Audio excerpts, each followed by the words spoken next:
We're live Thursday night. Sigmund Bloom here. Cecil Lammy on assignment. And if you're watching the assignment, our thoughts go out to Cecil as he has to cover this game and talk to the Denver fan base.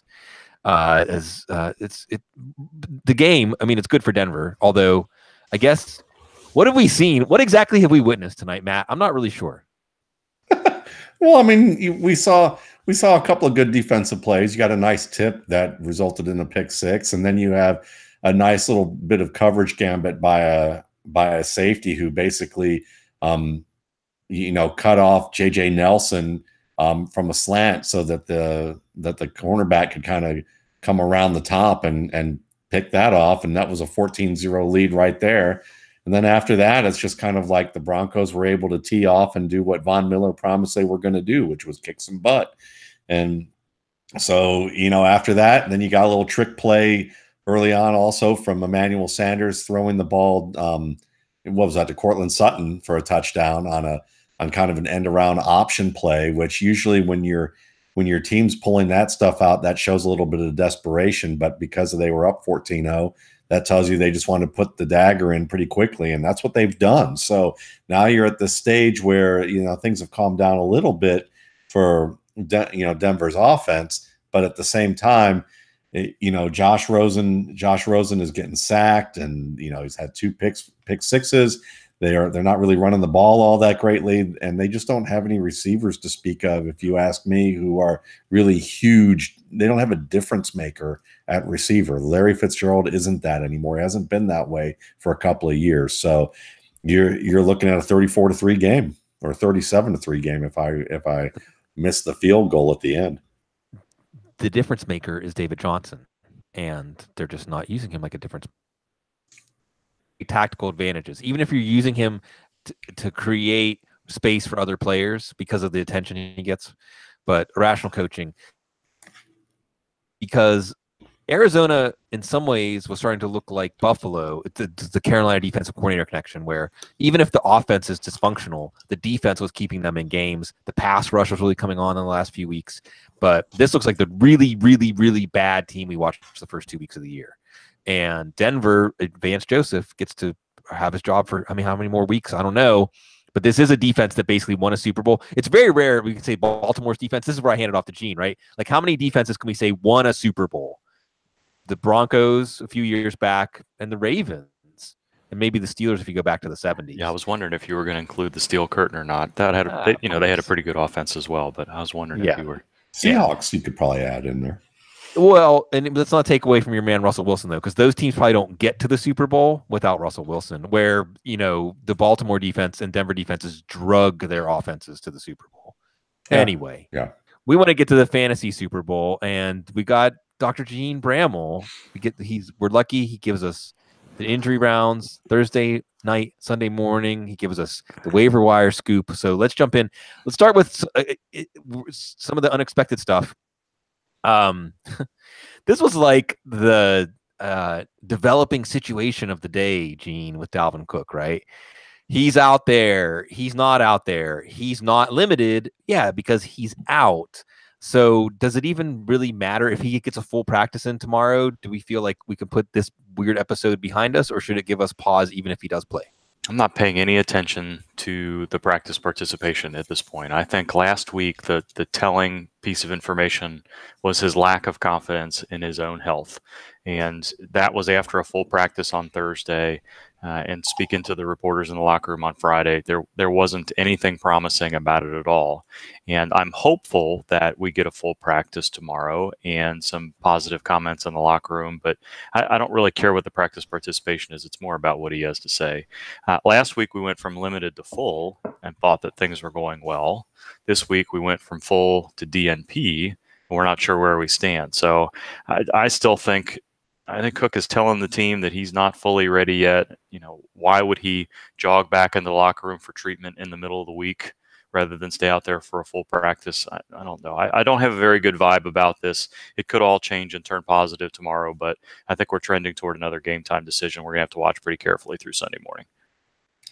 Wow, there's a guy on my local TV who looks like Matt Harmon with like a ZZ Top beard. That's kind of odd, but and that's not as surprising as maybe T.Y. Hilton back at practice and practicing in full. So tell us a little bit about that. Yeah, I think that I was really excited to see that yesterday because some of Frank Reich's comments over the last 10 days suggested that Hilton was still week to week. And when you get that 2 weeks into a hamstring situation, you're preparing for a 4 to 6 week deal, like we've seen with Darren Sproles and like we've seen with Leonard Fournette, so many others over the years, Dalvin Cook. So it was really good to see him out there. And I'm not concerned about his limited practice today. I think he got the feedback he needed in his full practice on Wednesday. He sounds like he didn't. The reason he was limited was because he didn't go through every single individual drill today, and he doesn't necessarily need to at this point. I don't think he's full strength yet, but he feels good enough and he feels compelled to come back in a divisional game. I think he's going to play, and I think we have to be pretty careful at looking at the practice participation on Friday and his comments and what Frank Reich may say to determine exactly how effective he can be. But it definitely looks positive for him to go. Dean, could Brocktober turn into Brock-November and Brock-December? Well, we'll find out. What did Adam Gay say yesterday? He just can't throw. Ryan Tannehill just can't throw. Yeah, well, that's not good. Emphasis on just, can't, or throw. I'm not sure. Well, you pick, right? I'll say it 3 times in each way, and none of it is going to sound good, right? You put the emphasis on the he just can't throw, and that's not any good either. So, it doesn't sound like it's a very good situation. In looking back and with the help of Adam Beasley and others, profiling exactly which play he was hurt on, and with the shoulder in that direction, I don't know if it's a labral issue, rotator cuff issue, but it's definitely more than the AC sprain. It's a big situation. We're now 3.5 weeks since the injury. And he's tried to come through, had progressively more weakness and more pain, and is not able to throw the ball. When does this end? I don't know. It doesn't sound like a stability situation. It sounds like a pain and range of motion deal, and progressively worse after playing a couple of weeks. So I think you have to consider him. They're still allowing him to do some limited practice work, but he's definitely not. He's already been ruled out this week. I think you consider him doubtful for next week, and then you've got some week to week at the very best. I don't know that, I think I think it's worth taking the Dolphins at face value because they're allowing him the limited practice, that we're not on the verge of becoming an injured reserve situation or something like that. But I don't think this is going away anytime soon.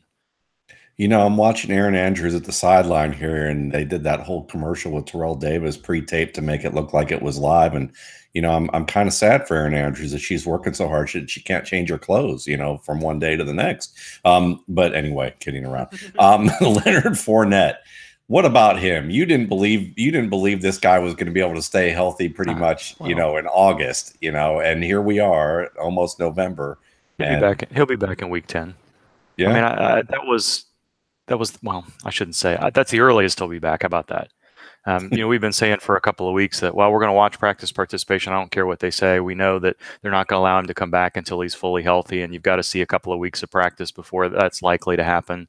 And I don't know if they made a determination from the beginning that they were going to try to rest him through the bye week and then make a determination or not. But they're clearly in no hurry to allow him to practice. And Doug Marrone kind of fed us a line on Wednesday that said, well, we'll see how he does on Thursday, and that'll inform us for the rest of the week, whatever. You're not practicing on Wednesday. The Jaguars they've allowed him to fully practice sometimes and not play him. So there was no chance he was going to play this week. So the concern really here is that he continues to not practice. So, you'd think he's still at least 7 to 10 days from returning. And are they going to really allow him? Maybe he's limited tomorrow. Maybe he comes back to a full practice next week and they prepare him to take a long flight all the way over to London and play next week. But I don't see that happening when you got a bye week around the corner. And you can read that the other way too, thinking, well, maybe they will allow him to do that because he's got 2 weeks to recover. But they've told you that they don't want him playing until he's healthy. So why are they going to let him go out there on a long trip and then say, well, he's got a couple of weeks to recover if? That doesn't make any sense. Now, I know they haven't played well the last couple of games. The offense hasn't been what it was. There's reasons to try to bring him back a little bit sooner, but they've showed no inclination in doing that. So week 10 is the earliest we'll see him, and he's got to be practicing leading into and during the bye week for that to happen. So the Fournette watch starts sometime next week, and they may not start to practice him until they get closer to the bye week. That's what I think we're going to see. Gene, when teams have a player, an older player who can't really play his role as well as he used to, and they have a younger player who's clearly better than that player, why don't more teams just put the older player on IR like New Orleans did with Ted Ginn today? Are you waiting for Randall Cobb to go on IR? Is that your next? Please, yes. Is that your next angle there? Yeah, I think it was termed a chronic injury from what we heard from Sean Payton. So there's probably some cartilage or meniscus thing that he was trying to play through, and he was on the injury report a lot in the beginning of the year, and then they kind of ramp up his practice participation, allow him to play. But I think they just decided as they went through the bye week, this just wasn't working all that well, and if he wasn't going to be able to get on the practice field and do much, after seeing what Traquan Smith was able to do leading into the bye week, it made a little bit easier decision for him. So, listen, we know Devonta Freeman isn't back till at least week 16, but you added Marshawn Lynch into the equation here. So, tell us a little bit more about what you know there. I don't know. It's just always, it just makes you nervous when you hear groin injury that has been there for a while, and now we're concerned about. So if there was a groin strain from the beginning that there was a little bit of nervousness about, and it gets aggravated, maybe you see some decrease in snap count or things like that. But when you hear kind of a nagging groin injury that hasn't been a concern, and now we just want to get it checked out again, that just feels like sports hernia. And even though the injury report lately has been listing core abdominal muscle or core muscle or some variant of that, when it's actually more, quote unquote sports hernia versus groin strain, muscles that come from the leg into the groin rather than the pelvic muscles and the abdominal muscles themselves. Every once in a while, you'll still see somebody listed as groin, as Devonta Freeman was, where it's actually a sports hernia situation, and it's a little bit big. Austin Seferian-Jenkins, where it becomes a bigger deal. We've seen Adrian Peterson, and there have been other players over the years that kind of get through a couple of months toward the end of the season, or they play all the way. I think Alan Hearns did it a couple of times. But these are really difficult injuries to play through because you can't cut, you can't move laterally. You just have this, just not good. And it's a fairly quick recovery. And I know Devonta Freeman is on injured reserve, but 4 to 6 weeks is usually what you're looking at here, depending on what combination of muscles are involved. So it's a little bit easier in the middle of the season to say, all right, let's get this done, because I can still come back by the end of the year and be a contributing player, because I can stay in condition, we'll fix this up, and things are okay. Now, there are certain procedures where things have to be anchored back to the bone, and it's a little bit more of a 6 to 8 week deal, which is probably what's going on with Freeman. But that's a little bit of speculation on my part. Marshawn Lynch has already been through this once. He's a player that, he probably doesn't go for other opinions all that often. So he's an old classic. Yeah, I mean, right. There may be nothing going on here, but I think we have to at least prepare for the possibility that this could be a lingering deal. And what if it's not this week, not through the bye week, it may be. And it makes sense. If he's going to do something about it, it should be done already, right? So I think it's a good sign that we're getting into Thursday night here, and he hasn't chosen to do anything with it yet. Hopefully that's the case, and he's fine going forward. Gene, one of my favorite fantasy football writers, wrote about Taylor Gabriel's usage, and he said he used him in a lot of lineups last week. I want to use him in some lineups this week, and I heard that Allen Robinson had some problems getting on the practice field today. Could that eventually give us more encouragement to play Taylor Gabriel against the Patriots? Yeah, possibly. You never like the midweek downgrade from wide receivers in particular, but any skill position player on either side of the ball with a soft tissue strain already. And there was some hint in the Chicago media today that it was just a little bit of precaution and it's not that big a deal. And the tweak happened last week and it wasn't an aggravation today. So there's still room for an increase in practice participation on Friday and for him to play this weekend. But the DNPs on Fridays or Thursdays are never a positive sign.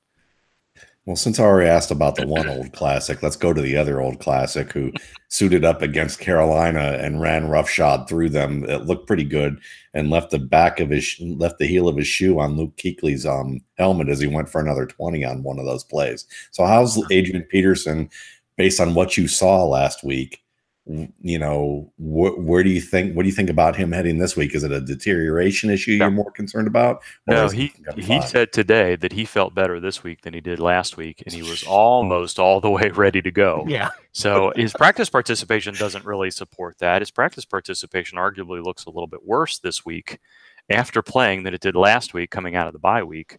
But I think that just tells you, shoulder injuries are a big deal, especially coming off those Monday Night Football games and such. So, but the way he spoke to reporters today makes me think that he's got a lot of stuff going on. They're all meaningful, but him feeling well enough to punish people again this week looks likely. And the writer, by the way, was Matt Waldman. I guess, Gene, I want to go back to Devontae Freeman really quickly, and I'll use this up in my round because we have time for more rounds. And I want to go back to Freeman because we have seen knee again, foot, and now hernia. Is this something like when your car, like, this system's not working, so then it puts too much stress on this system? I mean, should we look at Devontae Freeman differently if he does have an uneventful offseason because of all of these injuries? So I think the first thing to be mindful of is you would assume that he comes back in week 16. Now, if something happens and the Falcons are not in playoff contention at all, they're not likely to activate him for just 2 weeks at the end of the year, I wouldn't think. We've had this discussion before with other players. AJ Green comes to mind last year, and he wasn't on injured reserve, but is he going to come back or not? And didn't really do all that much. So that's the first thing. If he's not healthy enough to come back in a playoff type situation, then that's a concern. The second thing to watch for this offseason is to make sure that there's enough comfort level with the stability of his knee that he chooses not to have any sort of reconstructive surgery. I think that decision's already been made, but if the knee contusion or something else raised enough concern that there would be a high chance of aggravation or cascade injury again next year, maybe they do decide to do a little bit at that point. But it would be pretty unusual for that to happen in that case. But that's the second thing to watch for. And then we want to know whether or not he's doing something in OTAs, how quickly do they allow him come back, and whether or not he has any soft tissue injuries next year that might be the beginning of a cascade. If all of those things look promising and he gets through the offseason without any difficulty and they're not limiting him in training camp next year, then I think you feel pretty good about him.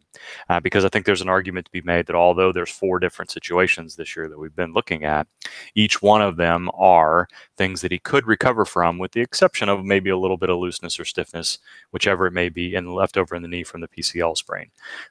So we'll sort of see how things progress. But I think it's likely that some of the things he had this year were at least in part related to the start he got off to from last December, where things were a struggle. Well, towed into bays 5 and 6 at Gene Brammel's Human Garage is another set of Falcons, Calvin Ridley and Mohamed Sanu. So what do you see under the hood there? I need a little help under my own hood, I guess, today. Never good when things change 50 degrees in 2 days around here. Mohamed Sanu worries me a little bit because he's been on the injury report with this for a while and then left the game last week. It didn't come back, and now he's not practiced for a couple days. So, again, a veteran player we may see do a little bit more on Friday and then do all right, but that makes me a little bit nervous. Ridley's injury is being called a bone bruise around the ankle, which can be painful. His mechanism, both of those ankles really got twisted up underneath, and it was hard to see if there was a little bit of a high ankle sprain mechanism or not. It looked like there was, in the same way Quincy Enunwa and Ryan Grant as well had some situations there. So I think we really need to see Ridley do something on the field. Both of those players are going to benefit from having an extra day to recover and play. I'm a little bit more worried about Sanu than Ridley, but you can see a scenario in which neither one of them are fully healthy enough to be contributory this weekend. Jason Peters is going to play, but how well can he play? Offensive linemen are crazy. That's all there is to it. Yeah, so we could just go down this list here. I mean, guys that have absolutely no business being on the field right now. Take it. Freestyle for it. Well, I mean, Peters for sure. The biceps, yes, it's the area of the biceps where you don't need season-ending surgery, but that doesn't mean it doesn't hurt. It doesn't mean it's not torn, and you need to use your arm to play offensive line. Yeah. So it's crazy. You got a bye week coming up. Like, whatever, I'm going to play.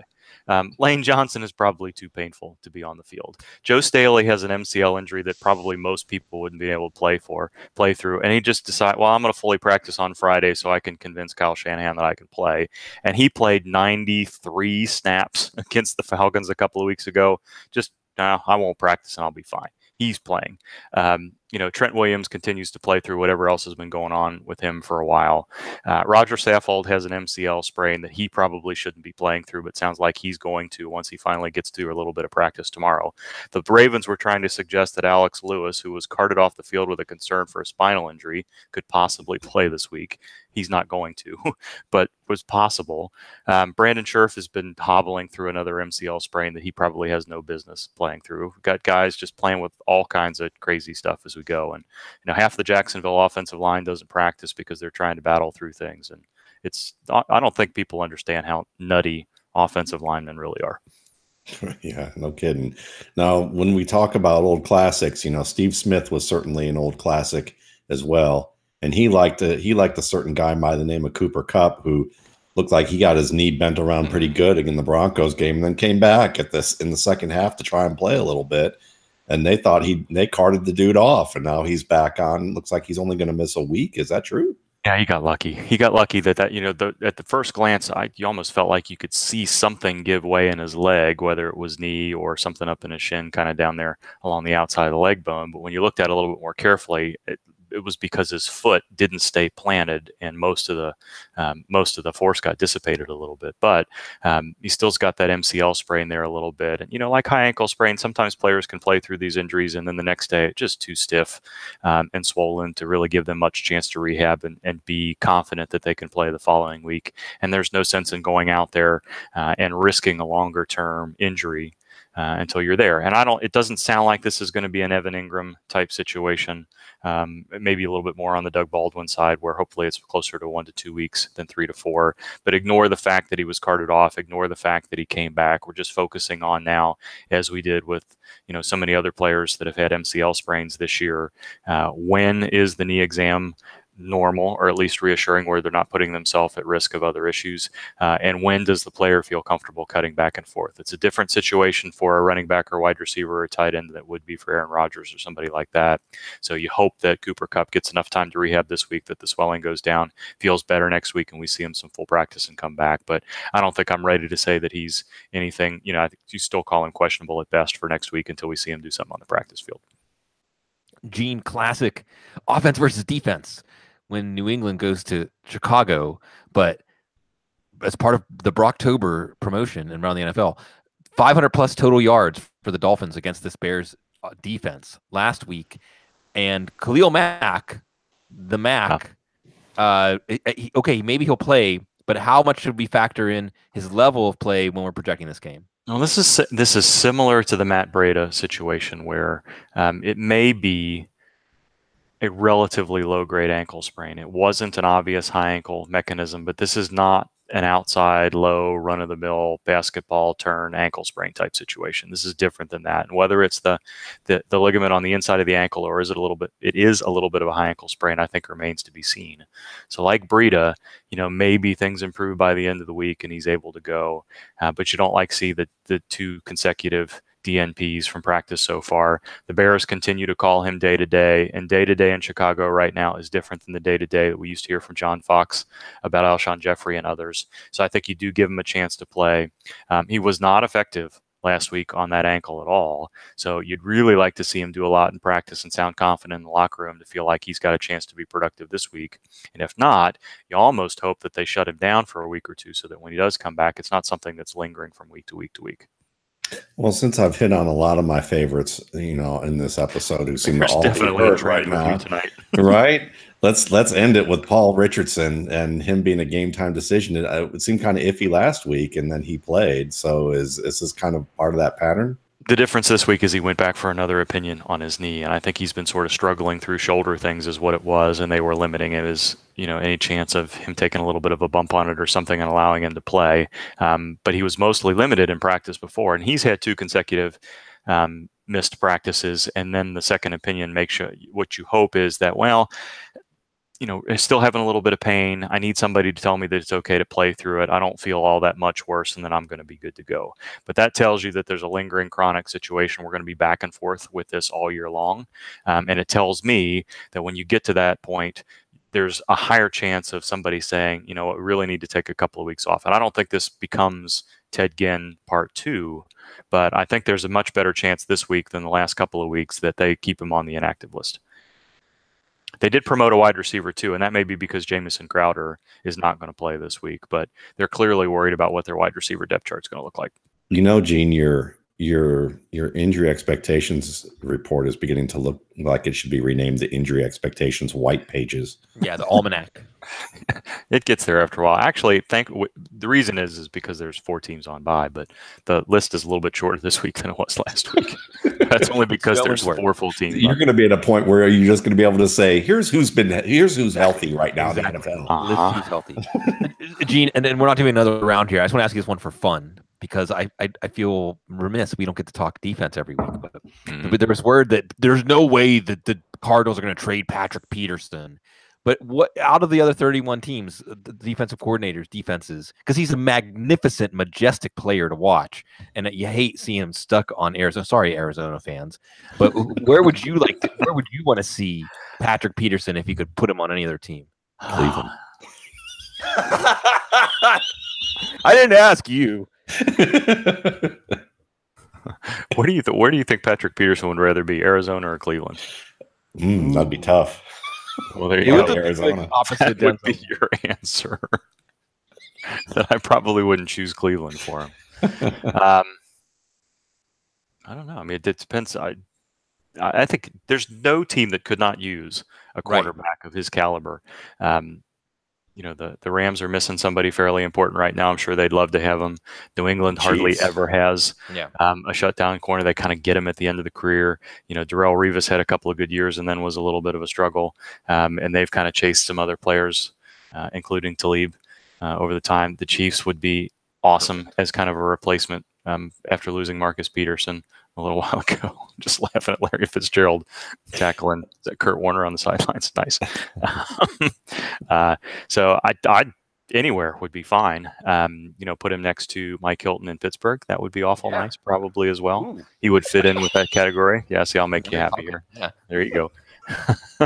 The Falcons could use an outside player. I mean, everybody. I mean, you name it. That you could make a good case for Patrick Peterson to be helpful. The Chiefs. I like that call with the Chiefs because then they're in the suddenly Super Bowl window.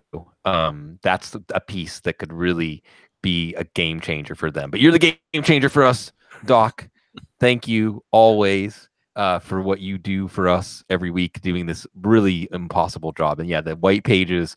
It's fantastic to be able to have your reference. I use it often. And I'd love being able to pick your brain here every week. Thank you. Well, I'm glad it's helpful. You guys enjoy the rest of your night. See you. Well, the injury info. I know. So it's an interesting slate this week. Last week we saw a fourth quarter comeback by Green Bay, and maybe can you pull out a fourth quarter comeback with our partnership at DraftKings, playing free fantasy football. Share of $1.25 million with the first deposit of $5 or more. First place is $100,000. You draft your lineup, you watch your team shoot up the leaderboard. It's hopefully, and you play the Thursday slate, you have the Denver Broncos defense in. Make sure to get all those picks in for this contest by 1 p.m. Sunday, October 21st. To participate, go to dkng.co/footballguys to draft your lineup. Again, that's dkng.co/footballguys, and activate that part of your brain, the DFS lineup building part of your brain. We'll activate some parts of our brain. We'll look forward, we'll look back a little bit too, because maybe it is dabbling in a little DFS, Matt, that has me classifying games where I'm thinking these are the games that have potential for players to greatly exceed their typical weekly range of outcomes because of the nature of the game, right? Tampa Bay, Cleveland seems like one of those games. Chicago, New England seems like one of those games this week. And since you did a nice breakdown on the top 10 of Mitchell Trubisky, I wanted to get your thoughts on Trubisky against New England, because I thought that he, in a general way, he didn't play as well as his numbers suggested he played. Oh, yeah. I don't think. Yeah, go ahead. And one of these things this tells me too, I couldn't help watching this game think, Kenny Galladay against Miami secondary this week. Oh yeah, give me Kenny Galladay, all the Kenny Galladay. Now maybe, and this is going to be interesting because our teams with their shadow corners evolving and acting on information in real time. Because in reality, this would be where the pendulum swings back, and Matt Waldman looks like a genius, which happens 748 times a year, that Marvin Jones starts getting the lesser coverage. No, but really and truly, if you watch just the games from this year, Matt, and you were a defensive coordinator preparing, you'd say, we got to put our best guy on that big guy who Matthew Stafford likes to throw the ball up and let him win the ball in the air. And then we'll take our chances with that other guy who's a good route runner and silky smooth. But that big guy, he's a problem. So we'll watch that. But I wanted to get your thoughts in general, because that Chicago-Miami game felt like we learned something about these offenses and defenses, but also felt like any game when Brock Osweiler throws for 380 yards or whatever it was is a game where you wonder whether you should just ball it up and throw it in the garbage. Yeah, I mean, it was a very strange game. I know it was one that we were both looking forward to seeing, and then on Sunday we were both kind of like, maybe not with Brock Osweiler, and they're going to get killed. And then it turned around to be the exact opposite again. You know, we kind of got whiplash with that. And, you know, just to touch on the Galladay Jones one, because I can't help it, because, you know, it's a pick your poison situation, because as good of a route runner as Jones is, he was one of the best in the league in contested catches last year. So it's kind of like, what are you going to do? It's more like you just hope you kind of hope you have two good corners or something, because then you cover those two guys well enough, and next thing you know, you've got Golden Tate running roughshod over everybody in the middle of the field. So that's a tough situation. But going to the Bears, I think the thing that was most telling to me is that, you know, 2 weeks ago when he was playing Tampa Bay, it was just like everything lined up so well for him. It was perfect throw after perfect throw after perfect throw, and they were, I won't say they're easy throws. They were expected throws. They're the types of plays that everything worked out right on the play, and he hit the receiver like he was supposed to. And some of them were really nice looking throws. And you go to Miami, and it's like you see some of that with those plays, but then towards the end of the game, you're watching, and even on the end of the game, when Miami got pressure on him, you know, he made a really dumb throw into coverage. And then at the end of the game, he should have had 3 interceptions in this game. One of them was tipped by Rashad Jones. There was an interception in the end zone by Rashad. You know, I think it was Jones or it was somebody else. And by the end of the game, you know, there's 36 seconds left, and it's not like he was pinned back at the 4, his own 4. He was I think they were inside their own 30. And 36 seconds left in a tie game, and they have this explosive offense, and Matt Nagy's like, nah, we're just going to kneel it out. We're going to go to overtime. And that tells me, because if it were Cam Newton, if it were Wentz, if it were Goff or Mahomes or, Russell Wilson, they'd be like, no, man, 3 plays and we can get in there. I mean, Matt Ryan threw 3 passes for 18 yards apiece at the end of a half and got them in a field goal range in the same week, and it's just like, they didn't trust him enough to do that. And then they ran the ball every down to try and get into field goal position when they did get the ball back. This is the same game where Kenyon Drake fumbles at the goal line, and they fed him right after that, and he drove them down the field. But Trubisky, that told me more than whatever they're going to say, is that they're worried that Trubisky self-destructs in bad situations, and they didn't want to see him have a death spiral in that game, because when he's either in his own inside his own 20 or in the red zone, he still makes some of the most immature decisions, the boneheaded kind of things that you don't want to see, and forces the ball under pressure too much. And it's happened since UNC days. So he's that guy where you look at him, and I think what you come away with is that when the offense is on schedule, he's going to execute it. When things get rough and force him to make decisions that have to do with maturity, there's a good chance that he's going to mess that up. So, if you have the Bears against a good defense, I might play that good defense, even though if it's a turnover savvy, format, where you're going to get a lot of points on turnovers. But if it's a yardage type of thing, Trubisky's the kind of guy that he's going to get you lots of yards, but it's going to be like 2 touchdowns, 4 interceptions, or 1 touchdown, 2 interceptions. He's that type of player, but he'll get you 300 yards. He might get you 50 to 60 rushing yards.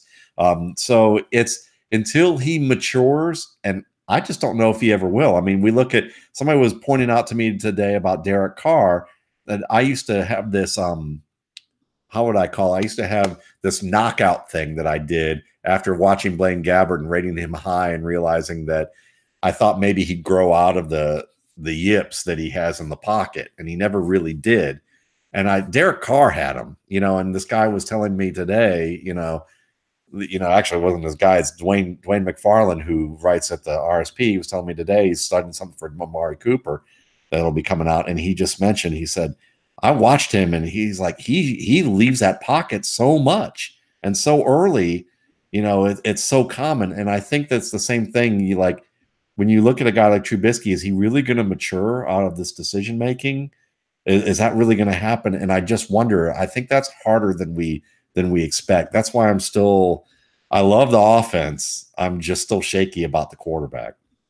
You watch him, and what you're looking for is that placid mind, like the surface of the pond that reflects everything. And there's ripples in his pond. He's got Eli Manning face, man. Yeah, and game in that regard. Yeah. I mean, and it's kind of like we've seen this from Blake Bortles, where if the game plan's good and the execution is good on the other end of the route, then he can bring that to bear. But whenever it's a tough going, then he makes it worse on himself. And a la Blake Bortles, almost like the worse he plays, the more it helps his fantasy lines. Bortles did that against Kansas City a few weeks back. So with that in mind, really quick, this is probably more to show what a crackpot I am than anything that's going to help. Yeah, well, maybe not. But while we're on this Chicago-Miami game, narrative belongs in fantasy football, but maybe I overuse narrative in my analysis. But I couldn't help but watching, because Kenyon Drake's fumble was really bad. I mean, he really just did like, I'm about to score the game-winning touchdown, and I just lost the ball. Like nobody stripped it, nothing. He was about to extend the ball over the goal line to win the game, and it just like slipped out of his hands.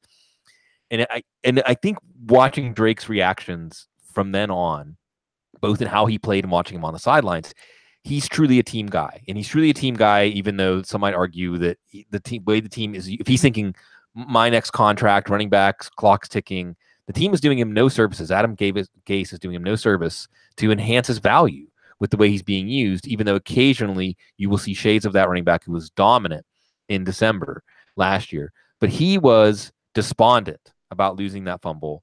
And then he did what he needed to do to get the team in position to win, and they won.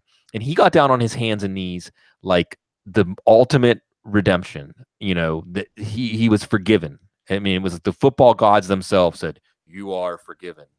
Do you think that could be something that gives him like some sort of boost? Or, I mean, this is a good match. This was a tough matchup against Chicago too.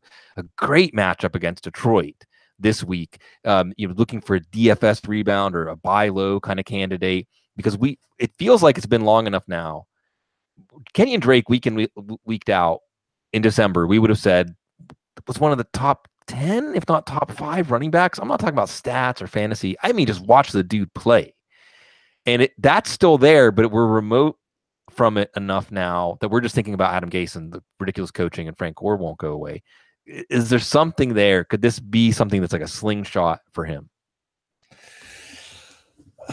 I think emotionally it can be. I think that the presence of Frank Gore is really helpful to his game, because I noticed something last week that I hadn't seen him do at Alabama or with Miami last year. Because as tantalizing of an athlete as he is, and as versatile as he is as a guy who can run the ball, especially in the open field, and be a receiver, he still had some maturing to do as a runner in tougher situations that you require from down to down.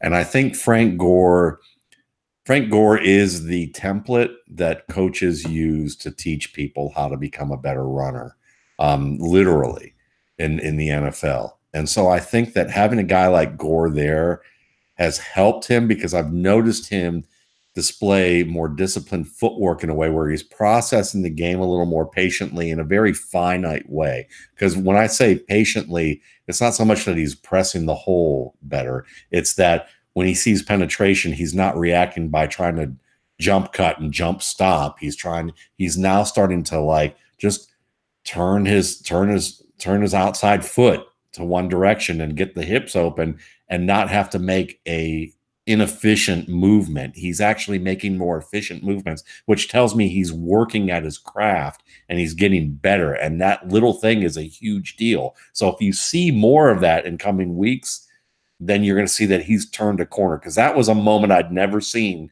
And that was really impressive to me. So if I see more of it, I'm hoping it's not a false positive. You know what I mean? Mm-hmm. So I think that you're right. I mean, I think that it's very possible that this was a type of situation that you can say what you want about Adam Gase, but he didn't pull him from the game. No. He said, you're our guy in these situations, and we believe in you, and we're going to keep using you. And that's the one thing that I've always liked about coaches, is that if you have a good young player who you believe in their talent, as we're watching Seals Jones walk off holding his wrist after he took a hit by looks like by Brock on a fumble. You know, he's walking off the field now and going to the training room. But, you know, you look at the situation and you can see that this could be a nice turning point for him. So I agree with you. I think that it's all there because you can see it on film, and you can also see how that team, just from a leadership standpoint, treated him. That tells you they think he's important, in the same way that Nagy said, we don't want you to lose the game. Let's go ahead and, I know my offense is, you know, the big deal around here, but let's go revert back to John Fox's guy and let him run the ball. So I think that tells you a lot. Yeah. And that was the one point in the game where Howard looked good. So and I'm fascinated with this idea of Drake and Adam Harstad, who just does fantastic work on lots of levels. Really engrossing stuff. I know talks about, I'm sorry, Adam, if I'm misquoting you, basically that even 4 weeks into the season, ADP is still as predictive as what we've learned 4 weeks into the season. In other words, when we were taking Kenyon Drake in the 4th round, it was on this idea that dude is so good at the job of being a running back that whatever variables they have to deal with coaching and usage and Frank Gore, I'll take my chances. And that proposition is still there, but now we've got some momentum. Not much momentum for Baker Mayfield, though, as you are detailed in the top 10. And I guess I can frame this way, right? So we got Mitchell Trubisky. We talked about Mitchell Trubisky in a potential high-scoring game against, there goes Philip Lindsay, and both of the running backs to score. It was funny. People were asking me Lindsay or Freeman, and I'm thinking maybe both. And it's because it's the Arizona run defense, and this game script could not have gone any better for Denver's running game. We're going to see Chad Kelly. Yeah. I'm excited about I would imagine. I would imagine it is Chad Kelly time, handing off the ball. Let's talk about, so if, you know, Russell Wilson's on bye, Aaron Rodgers is on bye, Ben Roethlisberger's on bye. If you haven't been carrying 2 quarterbacks, which, I mean, certainly you got Roethlisberger, you got Rodgers, you're not. And Wilson, I'm seeing more and more, by the way, Matt, when we look at the second half schedule for Seattle, that the awakening is coming for that passing game in Seattle. But this week, you need somebody. You might be looking at Mitchell Trubisky, although he might have been picked up after the Tampa game, but he also might have been dropped after the bye. You also might be looking at Baker Mayfield. These are your matchup-based streamer play or bye week coverage, or we can toss in, again, the cheap quarterback in DFS. The matchup is better for Baker Mayfield in Tampa, but the targets are not playing nearly as well. The chemistry isn't there, and I don't know what Todd Haley exactly is doing to help Baker Mayfield. I don't know if Baker Mayfield is doing a lot to help show us what Todd Haley is doing or showing it effectively. So let's compare contrast, because Baker Mayfield's going down to Tampa and their defense is just horrendous. I mean, I'm sure if you love defensive football and you watch them play pass defense, like, you have to just turn it off. Yeah. So if you had to do a Trubisky versus Mayfield just for this week, what do you think? I'd have to go with Trubisky, I think, because at least he has the targets, and he's going to have some good moments against New England. I have to think, as long as the weather's not horrific and they're in some sort of gale or something from a nor'easter, you know, I think that you're going to have to, you're going to have to go with Trubisky, knowing that he may throw some interceptions, but I don't think he's going to get completely shut down.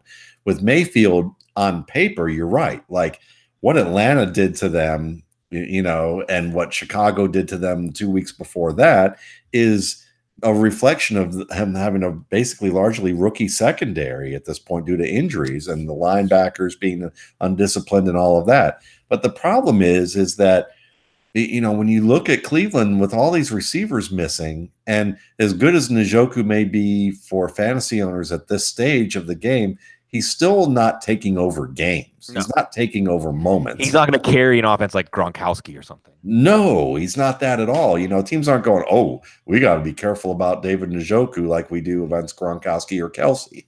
It's more of he's going to nickel and dime them and occasionally get like a red zone option for you, and that's about it. And when you look at the rest of this receiving corps, I mean, they brought Brashad Perryman in. That should tell you something, because as fast as Brashad Perryman is, he's always had many issues. And I think that Tampa can get some pass rush on Baker Mayfield. And if they do that without, rapport with this receiving corps, I think he's going to have a decent day, but I don't think it's going to be fantastic. I'd be more interested in the running back situation because, again, I got to say this about Browns fans. I keep hearing, as much as I am a Nick Chubb fan, Carlos Hyde has not played badly at all, in my opinion. And he does what he always does, which is he does more with less than anybody. I think you and I have talked about this for years. We'd love to see him on a really good team.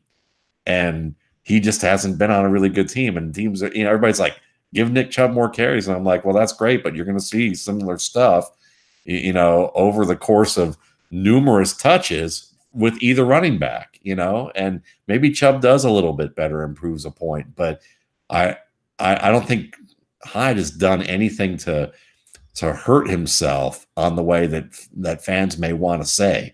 So I think that when you look at this game, I just think there's more available for Trubisky, because it's possible also that this is a low-scoring game, and then they have more of a run fest. Whereas when you look at the New England game, yeah, Chicago's going to have to play from behind, I think. They are with the compromised Khalil Mack. You saw a lot of the weaknesses of that defense get exposed, and I think you bring up a good point, because when we look at Baker Mayfield, the range of outcomes, if we were to plot the range of outcomes, it becomes kind of polar, because you're right. If he is pressured or otherwise taken out of, and this is something I think that wasn't that hard to discern watching him at Oklahoma. Once you get him outside of the structure of the play, when you translating it to an NFL defense, the results go downhill really fast. But when he's within the structure of the play, makes a throw on time, one of the primary reads comes open, he looks good. However, those reads at the end of the throws haven't always looked good. One we might be thinking about this week, Damian Ratley, and not the first Texas A&M receiver we're going to talk about before the show's over, though. Actually, before that, let me get in one more time, because I like, when I play DFS, to build a lineup. I'm giving away my lineup building strategy. When I branch into DFS writing, this is going to be one of my first manifestos. I love the cheap wide receivers. I can handpick my tight ends. I can handpick my running backs. Usually I can handpick my running backs, and I'll handpick either my quarterback or my tight end. And that's these. If this sounds interesting to you, then you've got to go and make your first deposit at DraftKings, $5 or more, and you'll get to play for free for a share of $1.25 million, and first place of $100,000. We have a partnership, so it's free if you make your first deposit of $5 or more. You got to go to dkng.co/footballguys to draft your lineup. That's dkng.co/footballguys. Get your lineup in by 1 p.m. Eastern on Sunday, October 21st. Eligibility restrictions apply. See DraftKings.com for more details, and see us on Sunday morning for more details. So number 2 Texas A&M receivers this week to consider as those cheapo guys, so you can get whoever it is, your big ticket guy that you want. Maybe another big ticket receiver. Find that cheap player can unlock your lineups. Damian Ratley. What's in the RSP file and what's in our file watching the Chargers and the Browns is the potential there as one of your bargain basement receivers that could go off.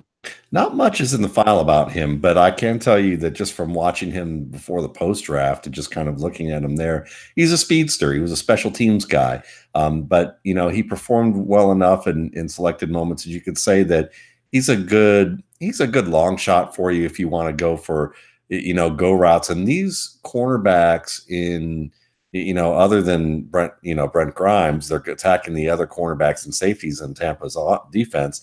They're slow. They're physical and slow. So if he can get behind them, Baker Mayfield can hit him. So I would say that you've got a bigger chance because he's going to be on the field. Yeah. Number 2, and you knew where I was going with this. The big moment for Josh Reynolds going up against San Francisco. Josh Reynolds, his chances of having a breakthrough game, of being a name on everyone's mind come Sunday afternoon. I think there's a good opportunity for that because I think that the linebackers are pretty good for San Francisco. So you're not probably going to see any more looks to guys like Everett and Higbee. I mean, they never seem like a big part of the offense anyway. They have their moments, but really we saw him against Denver and he played well against Denver in moments. And it was just like, insert the next man up and we do what we do. We're going to give you end arounds. We're going to give you some plays on the sideline. We're going to throw it to you over the middle. He catches the ball. One thing that they haven't done with him, which is more of a rapport type of thing, that's not going to, I doubt will come unless he's practicing all week with Goff and Goff feels confident, which is let's hit you on some fade routes because he's a monster on fade routes. He's very, if you think Kenny Galladay's good at the catch point, this guy's in that range, and he's got that type of ability, but he also runs pretty good routes too. So we'll see if they use him more outside the range of just functioning within the offense and say, we're going to throw you some back shoulder stuff. We're going to do some one-on-ones with you because we know you're tough to stop there. Then he could have a really big game and a nice outing. But I kind of more anticipate that we're going to see him replace more of, be more of a replacement of Kupp, which means that he'll be a good option, but he probably won't be quite as adept at being on the same page in the middle of the field as Goff and Cooper Kupp are. So in that same vein, in some ways, this line of questioning, as we got a few minutes left, is just going to follow. It's almost like using you as a DFS consultant, but also I think there's lots of implications for redraft leagues when I talk about the next category of players. And you mentioned Damian Ratley speed. Do you like hearing that when you're going for your cheapo receiver in DFS or your wide receivers to be flex upside play because they can get behind the defense and make big plays? And we've got some guys to consider here. Again, in the lower priced range for DFS, but also guys that when I say these names, everyone is a lot of start sit questions I get involve these names. Let's start with Marquise Goodwin.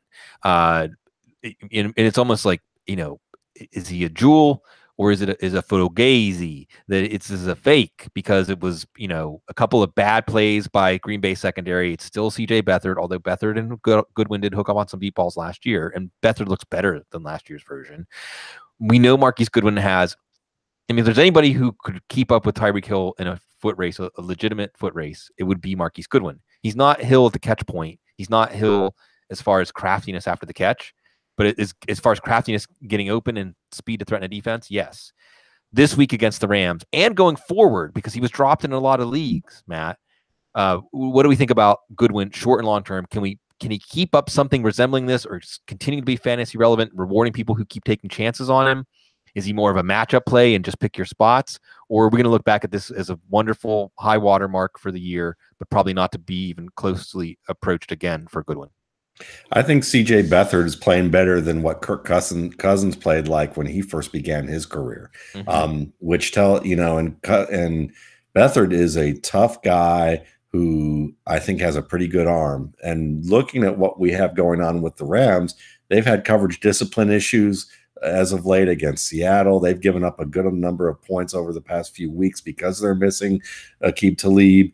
And so when you look at it from that perspective, I would definitely play Marquise Goodwin. And I spent a lot of waiver wire money in our staff league on Goodwin because I just looked at this and thought, I don't want anybody else to have those points, and I believe in him. And if my running back situation, I'm losing Devonta Freeman for several weeks, I'm not going to replace that with a running back.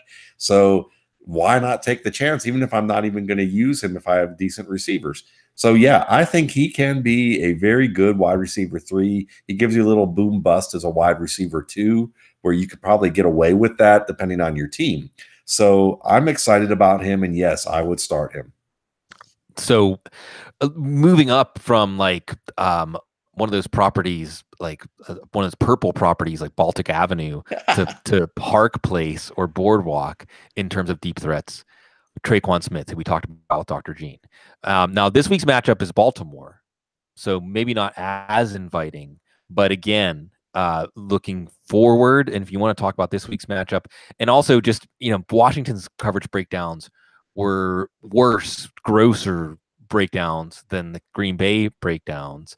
But again, this is an offense that supports fantasy value at every level, at every position. So, Traquan Smith with this news today. What do we think about him going forward? You have to feel good about him too, because I mean, you look at it from two perspectives. One is that if you believe in Traquan Smith's ability based on what you've seen, which is a guy who can go up and win the ball, he's very good after the catch, he's got deep speed, then you look at that and say, he's better than Robert Meacham. He was better than Devery Henderson. He's better than a lot of the guys that have come into New Orleans, and New Orleans has just completely made those guys fantasy monsters, or not monsters, but at least fantasy values. And and you can add Ted Ginn to that list. I mean, he's a little better now than what he was in Miami, way back in the day. But that's the thing. I think you have to look at it from that perspective. If Traquan Smith were on the Cleveland Browns, I would be talking about him a lot differently than I'm talking about him with the real Drew Brees in New Orleans. And so I'm sorry.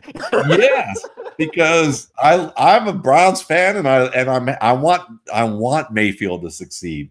But I'm sorry. It's like watching Bill Belichick today. Someone asked him about Lawrence Taylor, and I couldn't help but say, damn straight that you don't compare anybody to Lawrence Taylor. Drew Brees is one of the greatest quarterbacks who's ever played. So yes, I think that with him, it could be a very nice boon for fantasy owners. Not that I'm going to do that. I want to get one more question before we wind up. Not that I'm going to do this, but I'm just curious what your initial reaction is. If I just right now sent you a trade offer of Traquan Smith for Marquise Goodwin, because I have Smith in that league, would you think about it? Would you auto accept it? I would think about it.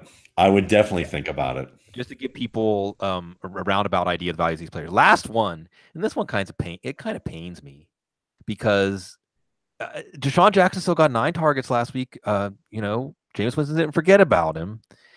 And Deshaun Jackson, we know repeatedly, he can still get open deep. That we know the Tampa pass offense is remaining very viable. We saw Tyrell Williams come down with a play in triple coverage and then get another long touchdown last week. I know we saw Martavis Bryant running free against the Brown secondary a few weeks ago. So the pieces are there, but can the pieces be put together into the kind of big weeks that Jackson had with Ryan Fitzpatrick? I think it can. And I think the reason is that, or I would say, how about this? They'll be close, or they'll be good weeks. I don't know if they'll be great weeks or as many great weeks, because the difference is that Ryan Fitzpatrick's issues are usually about making a dumb read. Something that he missed, maybe not dumb, but he just missed a read, and it ends up being interceptions because he keeps making decisions that he gets perplexed by, I don't know. So when you look at it from that standpoint, yeah, but Jameis Winston, his issues are inaccuracy more than anything. The deep ball, it's area code. I mean, it's so far off. Yeah. It's not even an approximation. I mean, he's really not even giving his guy a chance to win in any way, kind of adjustment to the ball. And on top of it, some of the problem too is that, last week he was behind on a couple of red zone shots that were like, in the red zone that he was a little bit behind on. And so that was an issue. And part of that might be that some rust. But I think that Deshaun Jackson still poses enough of a threat, especially using him in the slot.